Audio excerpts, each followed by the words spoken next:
প্রিয় দর্শক, জুলাই আন্দোলনে আমিরাতের কারাগারে বন্দীদের সুখবর দিলেন আসিফ নজরুল। তিনি বলছেন যে জুলাই গণ অভ্যুত্থানে চলাকালে বিভিন্ন সময়ে সংযুক্ত আরব আমিরাতে আটক প্রবাসীদের মধ্যে থেকে 188 জন দেশে ফিরে এসেছেন।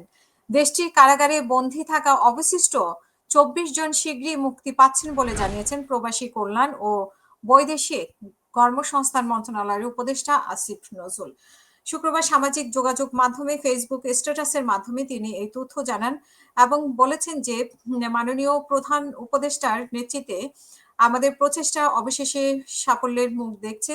আরব আমিরাতের জুলাই গণ অভ্যুত্থানের অংশ নেওয়ার জন্য বিভিন্ন সময়ে বন্দী অবশিষ্ট 24 জনকে অচিরেই মুক্তি দেওয়া হচ্ছে। ধন্যবাদ প্রবাসী কল্যাণ মন্ত্রণালয়, পররাষ্ট্র মন্ত্রণালয় ও আমিরাতের বাংলাদেশের দূতাবাসের সংশ্লিষ্ট কর্মকর্তাদের। এখানে উল্লেখ্য যে এর আগে প্রাথমিকভাবে বন্দী 188 জনের সবাইকে গত বছর সেপ্টেম্বরে মুক্তি দেওয়া হয়েছিল প্রধান উপদেষ্টার সরাসরি অনুরোধের কারণে।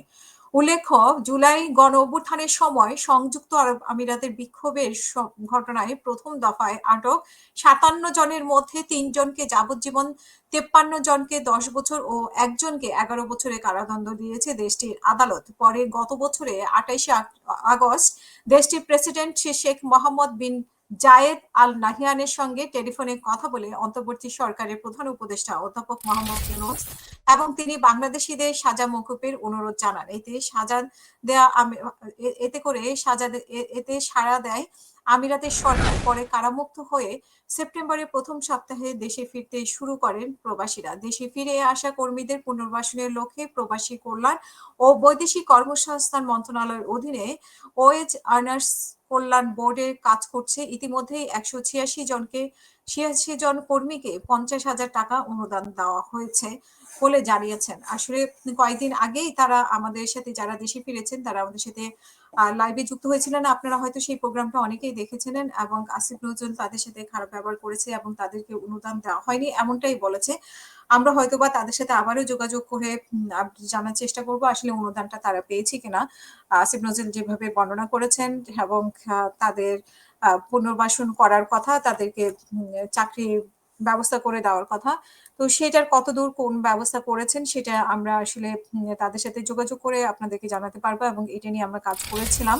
এবং আসিফ নজরুল তাদের সাথে খারাপ ব্যবহার করেছে, দীর্ঘদিন ঝুলিয়ে রেখেছে, 16 মাস লাগার কথা না। এবং একজন আপনারা জানেন যে মানে জেলে থেকেই একজন মারা গিয়েছেন এবং 4 জনের অবস্থা খুব একটা ভালো না।